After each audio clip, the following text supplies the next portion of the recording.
The wind howled against the reinforced glass of the penthouse suite, a mournful, shrieking sound that seemed to be the only thing daring to challenge the man standing behind the massive mahogany desk.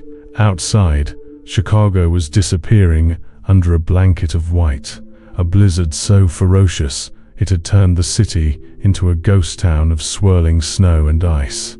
But inside the climate-controlled sanctuary of the Sterling Industries headquarters, the temperature felt even colder.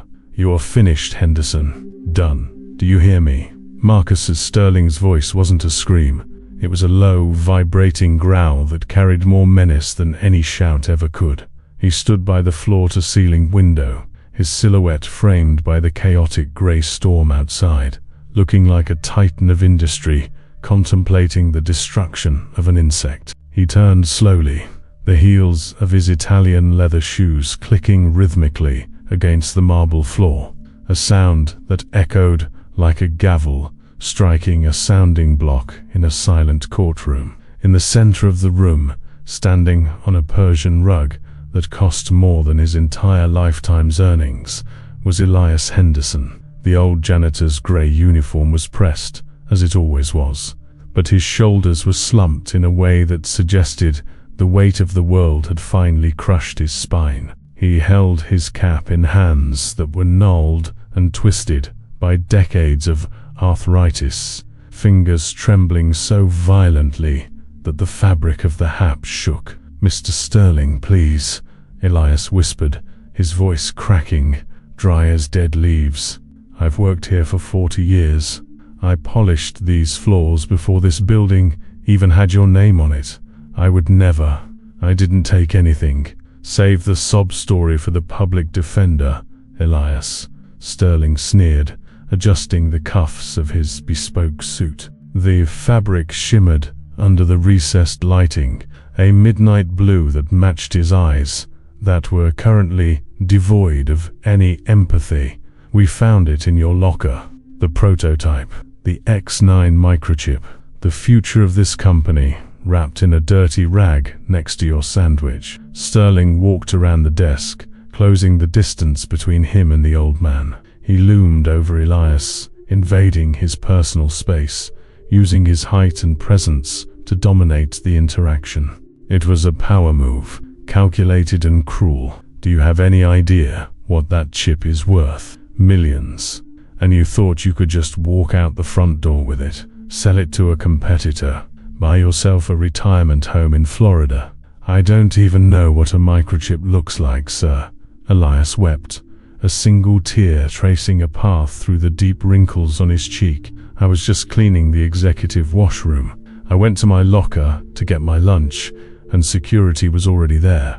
They planted it. Someone put it there." "Security," Sterling barked, snapping his fingers. Two burly men in dark suits stepped forward from the shadows near the double doors. They grabbed Elias by his arms. The old man winced, a sharp intake of breath hissing through his teeth as the grip aggravated his joint pain. "Hold him until the police arrive. They're struggling through the storm, but they'll be here. I want this thief out of my building and in a cell before the snow stops." Standing quietly in the corner of the room, leaning against a bookshelf filled with leather-bound volumes that had likely never been opened, was Dr. Arthur Vance. To the casual observer, Vance looked like just another consultant wearing a charcoal suit, with sharp features and piercing grey eyes that seemed to absorb light rather than reflect it. He'd been hired by the board to assess corporate security protocols, a job that usually involved reviewing digital firewalls and access cards. But Arthur Vance was not looking at the computer screens. He wasn't looking at the prototype chip sitting in the evidence bag on the desk. He was watching Marcus Sterling's neck. Specifically, he was watching the carotid artery pulsing just beneath the collar of the CEO's shirt. It was beating rapidly, an erratic rhythm that contradicted the man's projected calm. Vance's eyes shifted to Sterling's hands. The CEO was rubbing his thumb against the side of his index finger, a self-soothing gesture, a pacifier in behavioral psychology terms. It was a subconscious attempt to comfort oneself during a moment of extreme stress or deception. Vance shifted his gaze to Elias. The janitor was terrified, yes. His limbic system was in overdrive: fight, flight, or freeze. Elias was freezing. His pupils were dilated with fear, his breathing shallow and rapid, but there was something else. His palms were open, facing upward as he pleaded. It was a universal gesture of submission and honesty. When a human being lies, they tend to hide their palms, to protect their center mass. Elias was exposing his chest, his hands, his vulnerability. "Interesting," Vance murmured, the word barely audible over the hum of the HVAC system. "Did you say something, Doctor?" "Vance?" Sterling shot a glare toward the corner. "I assume you're taking notes on this breach. This is exactly why I hired you. Our internal security is compromised by low-level staff." Vance pushed himself off the bookshelf and walked slowly toward the center of the room. He moved with a fluid grace, like a predator that had no need to rush. "I am always taking notes, Mr. Sterling, but not on the breach. I'm taking notes on the performance." "Performance?" Sterling scoffed, a nervous laugh escaping his lips before he could suppress it. "This isn't a theater, Doctor. This is a crime scene, is it?" Vance stopped a few feet away from the janitor. He didn't look at Elias. He looked through him, absorbing the micro-signals radiating from the old man's body. "You know, the human body is a terrible liar. We evolved to survive, not to deceive. When we lie, our brain has to work twice as hard, once to construct the fabrication, and again to suppress the truth. It creates ... leakage." Vance turned his gaze to Sterling. "Leakage, Mr. Sterling. Tiny betrayals of the body, a twitch of the lip, a shift in stance. A bead of sweat in a temperature-controlled room." Sterling stiffened. He buttoned his suit jacket, a barrier signal. He was unconsciously armoring himself. "I don't have time for your psychological mumbo-jumbo, Vance. The evidence is clear. The chip was in his locker. The location of the object is a fact." Vance agreed smoothly. "But facts can be arranged to tell lies. Truth is found in the context." The elevator doors chimed, breaking the tension. Two Chicago PD officers stepped out, shaking snow from their heavy coats. They looked exhausted, their faces red from the biting wind. "We got the call," the older officer grunted, eyeing the scene. "This the guy?" "That's him." Sterling pointed a manicured finger at Elias. "Grand larceny, corporate espionage. Take him away." The officers approached Elias, pulling out handcuffs. The metallic click of the cuffs, ratcheting shut, sounded like a gunshot in the quiet room. Elias sobbed openly now, his head bowing in shame. "I didn't do it," he whispered to the floor. "I promised my Martha I'd keep this job. She needs her medicine. I didn't do it." It is a moment like this that freezes the blood, not from the cold, but from the sheer crushing weight of injustice. To see a man who has given his life to honest labor be destroyed by a power he cannot comprehend is a pain that resonates in the soul of anyone who has ever felt small. It is the nightmare of the common man, to be erased by the whims of the wealthy. If this story is gripping your heart, if you feel the tension tightening in your chest, please take a moment to subscribe to the channel and like this video. It helps us bring these stories of truth and human nature to light. Now, as the handcuffs tightened around Elias's wrists, "Wait." The word was spoken softly, but it carried the weight of a command. Dr. Vance stepped between the officers and the elevator. He didn't raise his voice. He didn't need to. His authority came from absolute certainty. "Step aside, sir," the officer said wearily. "We have a statement from the CEO and physical evidence." "You have a prop," Vance said, his eyes locking onto Sterling. "And you are about to arrest the wrong man." Sterling's face turned a shade of crimson that matched the velvet drapes. "This is preposterous. Officer, remove this consultant as well." He's clearly obstructing justice. I am ensuring justice, Vance corrected. He turned to the janitor. Officer, before you take Mr. Henderson away, I would like you to observe something. It will take 10 seconds. Vance knelt. It was a shocking breach of corporate etiquette. Men in suits like his did not kneel on the floor unless they were praying or begging, but Vance knelt right in front of the janitor's feet. Look at his shoes, Vance said. The room fell silent. Everyone looked. Elias was wearing cheap, black orthopedic shoes, the kind you buy at a discount store. The leather was cracked and peeling at the toes. The soles were thick rubber, worn down at the heels from years of walking the same corridors. They were wet with melting snow and the grey slush of the city streets, but mostly they were stained with the cleaning chemicals he used every day. Shoes? Sterling laughed, a high-pitched, brittle sound. He's a janitor. He has terrible shoes. What is your point? My point, Vance said, standing up slowly, is not about the quality of the leather. It's about the story the soles tell. Mr. Henderson, have you left the ground floor or the basement level today, prior to being called up here? No, sir, Elias stammered. I was in the lobby, buffing the marble. Then I went to the basement to get the supplies for the executive washroom. I took the service elevator straight up. Precisely, Vance nodded. He turned to the officers. Now, look at Mr. Sterling's shoes. All eyes shifted to the CEO. His shoes were magnificent, hand-stitched Italian leather, polished to a mirror shine. They looked like they had never touched a dirty surface in their existence. This is ridiculous, Sterling spat, trying to hide his feet behind a desk. Step out, Marcus, Vance said, dropping the honorifics. His voice was cold steel. Let them see. Reluctantly, driven by the pressure of the police officer's gaze, Sterling stepped out. Do you see it? Vance pointed.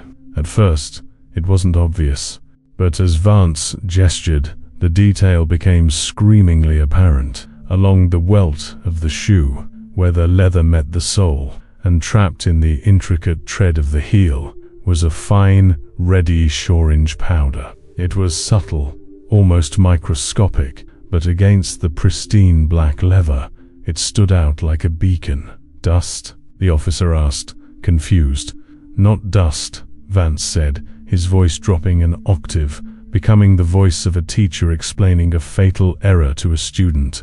That is iron oxide. Rust. But not just any rust. That is a specific type of heavy-grade industrial oxidation found in high velocity. HVAC. Ventilation shafts. Vance walked over to the window, looking out at the blizzard, his back to the room for a moment, creating unbearable suspense. You see, officers, this building is undergoing a retrofit on the 30th floor.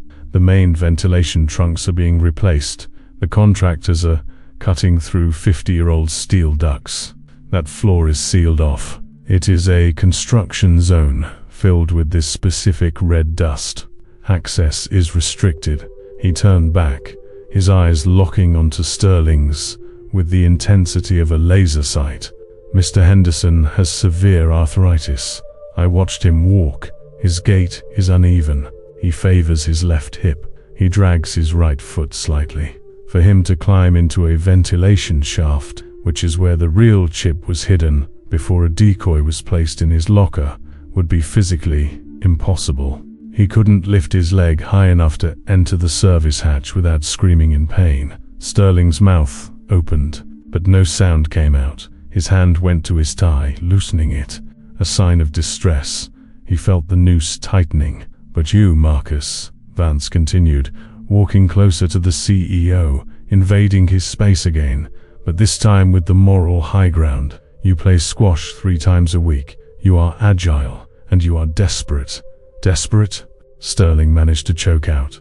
I am a billionaire. You were a billionaire, Vance corrected. I didn't just look at security protocols, Marcus. I look at everything. I noticed the way you dismissed your CFO early today. I noticed the stack of urgent courier letters on your desk from the Cayman Islands banks that handle offshore debt restructuring. You're leveraged to the hilt. The company is bankrupt. The X9 chip doesn't work, does it? It's a failure. But if it was stolen, the insurance payout would cover your personal debts and allow you to flee before the fraud is discovered. The silence in the room was absolute. The wind outside seemed to stop, as if nature itself was holding its breath. You planted the fake chip in Elias's locker, Vance said, his voice relentless. But you had to hide the real prototype, pour the evidence of its failure somewhere secure until the investigation blew over. You climbed into the ventilation shaft on the 30th floor. You hid it there, and in doing so you walked through the red dust. Vance pointed a long finger at the pristine Italian shoes. You wiped the leather, Marcus. You polished the top, but you forgot the soles. You forgot the crevasses. You walked into this room, bringing the evidence of your crime with you, on your own feet. Sterling looked down at his shoes. He looked at the red dust. His face went pale, the blood draining away so fast, he looked like a wax figure. "Officer," Vance said, "I suggest you check the ventilation duct on the 30th floor. Access panel 4B. I believe you will find the missing item there. And I suggest you release Mr. Henderson immediately." The police officer looked from Vance to Sterling. The dynamic in the room had shifted violently. The predator was now the prey. "Mr. Sterling," the officer asked, his hand moving away from his handcuffs and resting on his baton. "Care to explain the dust?" Sterling's eyes darted around the room. He looked at the door. He looked at the window. It was the eye-blocking behavior of a man looking for an escape route that didn't exist. His arrogance had crumbled, revealing the terrified fraud beneath. It's not what you think," Sterling stammered. I was inspecting the construction." "In a $2,000 suit?" Vance asked dryly. "During a blizzard, when the contractors aren't even working." Vance turned to Elias. The janitor was still weeping, but the tears were different now. They were tears of shock, of release. Vance offered a hand to the old man, not a hand of charity, but a hand of respect. "Stand up, Mr. Henderson," Vance said gently. "You don't bow to criminals." As Elias stood, trembling, the reality of the situation began to sink in for Sterling. The walls were closing in. The narrative he had constructed, the rich genius versus the thieving servant, had been inverted. But the story wasn't over, because Arthur Vance knew something else. He had seen one more detail in the room, something that went beyond the shoes and the chip, something that would turn this from a simple exoneration into a moment of divine retribution. Vance walked back to the desk and picked up a framed photograph. It was an old black and white picture of the original founders of Sterling Industries, taken 40 years ago. "There is one more thing," Vance said, holding the photo up. "Marcus, do you know who the man is standing next to your father in this picture? The silent partner, the one who owned 10% of the original stock." Sterling blinked, sweat now beading on his forehead. That's just some old investor. He died years ago." "What does this have to do with anything?" "He didn't die," Vance said, looking at Elias.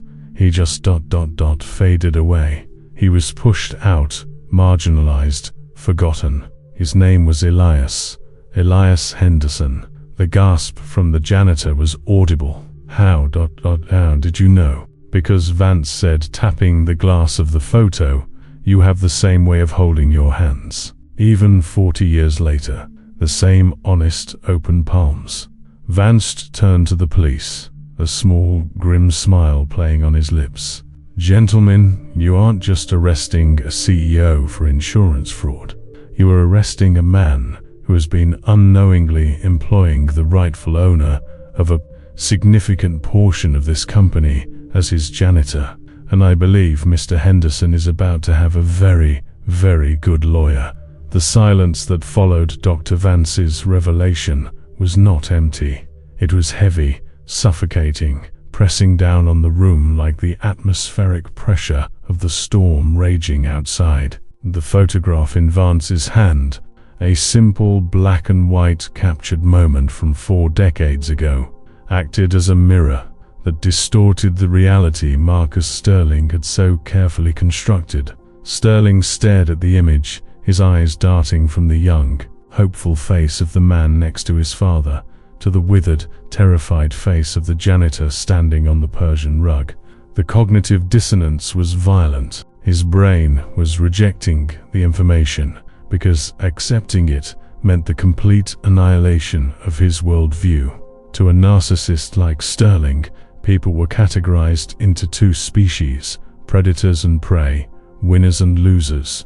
For the man he deemed a loser to be a founder was a glitch in his metrics. "This is insanity," Sterling whispered, the sound escaping his throat like steam from a cracking pipe. "You're lying. It's a trick. My father built this company alone. He was a visionary. This man is a cleaner. He scrubs toilets." "And why does he scrub toilets, Marcus?" Vance asked, his voice dropping to a register that vibrated in the chest. He didn't look at the CEO. He looked at Elias. "Why does a man who helped lay the foundation of an empire end up cleaning its floors?" Elias Henderson took a step forward. The fear that had paralyzed him was beginning to thaw, replaced by a deep, aching melancholy. He looked at the photo, and for the first time in years he didn't see the janitor. He saw the young engineer he used to be. "Your father, William," Elias said, his voice gaining a tremor of strength. "He didn't build it alone. We designed the first circuit boards in my garage in Naperville. I did the engineering. He did the talking. But when the first big contract came, the military contract, ... he told me the investors wanted a single face, a strong face. He told me to sign over my voting rights, just for a while, to streamline the process. And you signed," Sterling spat, seizing on the admission, "because you're weak. You've always been weak." "I signed because I trusted him," Elias cried out, a sudden burst of raw emotion that made the police officers flinch. "We were brothers in everything but blood. But the papers, they were a trap, a dilution scheme. Within 6 months, my 10% was worth nothing.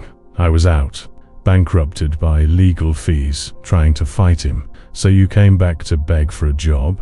Sterling sneered, trying to regain the upper hand by humiliating the old man. "Pathetic. I came back because my Martha got sick," Elias said softly, the anger draining away, leaving only the bedrock of a tragic love, cancer. "The treatment was expensive. I needed the insurance. Your father, he gave me the job as a favor. He said it was all I was good for. He wanted to keep me close, to remind himself that he won, and I took it. I took the mop. I took the insults. I took the invisibility. Because I love my wife more than I love my pride." The room fell silent again. The police officers looked at Elias with a new expression, not pity, but a dawning respect. To endure humiliation for love is a strength that men like Sterling could never comprehend. Vance watched Sterling closely. The CEO was cornered, stripped of his moral camouflage. His breathing was shallow, rapid hyperventilation was setting in. His body was preparing for a final, desperate act. "A touching story," Sterling said, his voice trembling with suppressed rage. "But it proves nothing about the chip. It proves nothing about the theft. You're trying to distract these officers with a sob story because you know the evidence is in the locker. The evidence is on your shoes, Marcus," Vance reminded him, relentless as the tide. "And it is in the ceiling. Officer, have you radioed the search team? They are on the 30th floor now," the older officer confirmed, his hand resting on his radio. "They're cutting the lock on the service hatch." Sterling's eyes widened. The pupils dilated until his eyes were almost entirely black, the physiological response to terror. He knew what was in that shaft. "You can't do that," Sterling shouted, moving toward the door. "That is a restricted area. There are proprietary schematics up there. I will sue this department into oblivion." "Stop," Vance said. He didn't shout. He didn't move. He simply projected a wall of will. "If you run, Marcus, you confess. If you fight, you confess. The only thing left for you is to wait." The waiting was the worst part. It is a psychological torture known to every guilty man. The interval between the crime and the discovery. The seconds stretched into hours. The wind battered the glass, a chaotic symphony accompanying the internal collapse of a titan. Sterling paced. He couldn't stand still. He adjusted his tie, smoothed his hair, checked his watch, rubbed his face. Vance narrated the behavior for the officers, a cruel but necessary dissection. "Look at his hands, gentlemen. He's wringing them. He's trying to wash away the guilt. Look at the way he touches his nose, the Pinocchio effect. When stress spikes, the capillaries in the nose swell, causing an itch. He is terrified." Suddenly the radio on the officer's shoulder crackled to life. The static hissed, cutting through the tension like a knife. "Central, this is Unit 4 on the 30th floor. We've accessed the ventilation trunk." Sterling froze. He stopped pacing. He stood like a statue, his back to the room, staring out at the white void of the blizzard. "Go ahead, Unit 4, the officer in the room responded. "We found footprints in the dust, sir. Expensive shoes, smooth soles, distinct heel pattern. They lead to a secondary access panel behind the main intake." Sterling's shoulders slumped. The air went out of him. "And sir, we found a package. It's taped to the inside of the ductwork. It looks like a hard drive case. We're bringing it down?" The silence that followed was broken by a sound that was shocking in its rawness. Sterling let out a sob. Not a cry of remorse, but the pathetic whimper of a spoiled child who has finally been told no. It wasn't supposed to end like this. Sterling mumbled to the glass. It was supposed to be easy. The insurance would pay. I'd retire to the Caymans. The company is dead anyway. Why does it matter? It matters, Elias said, his voice firm, because the truth matters. Because my name matters. The elevator chimed again. The doors slid open, and two more officers stepped out. One of them held a clear evidence bag. Inside was a small metallic case. "Is this it?" the officer asked. Sterling turned slowly. His face was a mask of defeat, but Vance wasn't finished. He walked over to the evidence bag and looked at the case. Then he looked at Sterling, with a gaze that seemed to peel back the layers of the man's soul. "There is one more twist, isn't there, Marcus?" Vance asked quietly. "The fraud wasn't just a theft, it was the chip itself." Sterling looked up, his eyes dull. "What? You didn't steal the prototype to sell it?" Vance deduced, his mind connecting the final dots. "You stole it to hide it. Because it doesn't work, does it?" The room gasped. The X9 chip was touted as a revolutionary technology, the savior of the industry. "The heat signature," Vance continued, pacing around the defeated COO. "I read the preliminary reports on your desk earlier. The thermal output was off the charts. The chip melts at operating temperature. It's a failure, a billion-dollar failure. If the shareholders found out, the stock would go to zero overnight. But if it was stolen, the insurance pays out on the projected value. You get the money, and the secret of the failure remains hidden forever." Sterling collapsed. He didn't fall, he just folded, sinking into the leather chair behind his desk, burying his face in his hands. "It overheated," he sobbed. "We couldn't fix it. We tried.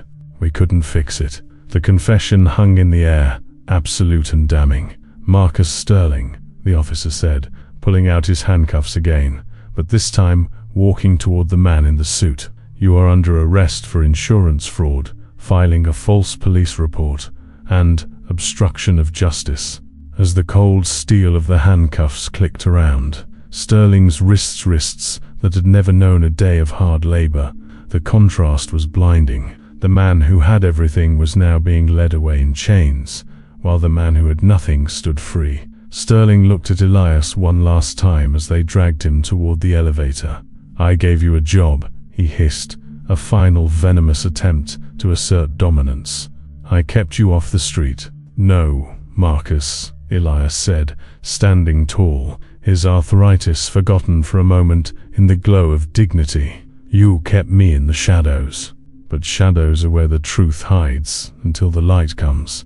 The elevator doors closed, taking the toxicity of Marcus Sterling down to the waiting squad car. The room was quiet now. The storm outside seemed to be breaking, the wind dying down to a whisper. Vance turned to Elias.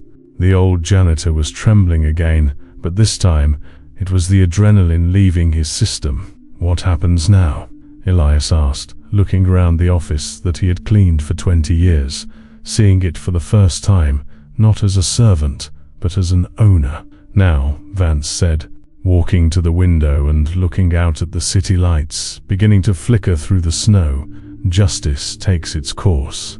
With Sterling's confession and the proof of his father's manipulation regarding your shares, the courts will likely revert a significant portion of the company to you.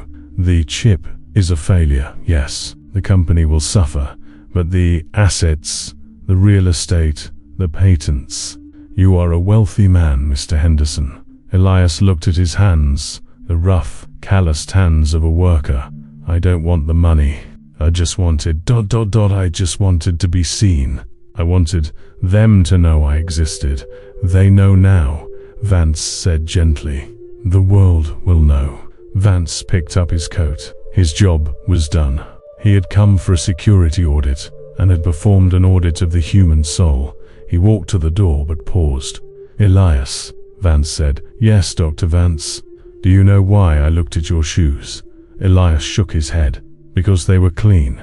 "No," Vance smiled, a rare, genuine expression.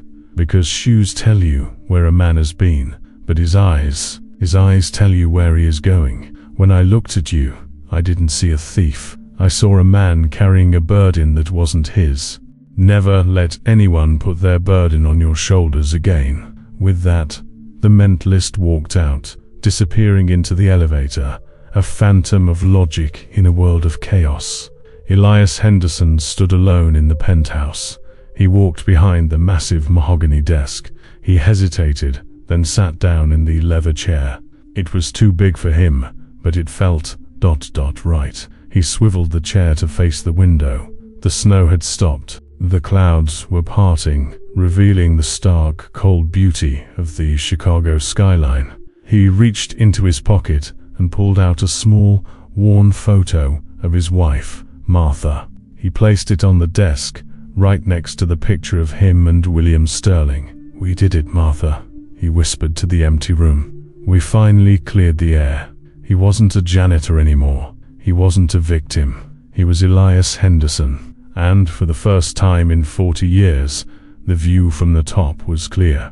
The story of Elias and Marcus is a reminder that the truth is like oil in water. No matter how hard you try to push it down, it will always rise to the surface. We often judge people by the uniforms they wear or the shoes on their feet, missing the history and the humanity etched into their souls. Marcus Sterling thought his wealth made him untouchable, but he forgot that the higher you climb on a ladder of lies, the harder the fall when the truth shakes the ground. If this story moved you, if you felt the chill of the injustice and the warmth of the redemption, please leave a comment below telling us about a time you were misjudged. Share this video with someone who needs to be reminded that their current situation is not their final destination. And don't forget to subscribe and turn on notifications. We have many more stories of secrets, lies, and the mentalists who uncover them coming your way. Until next time, watch the details, because everything you need to know is hiding in plain sight.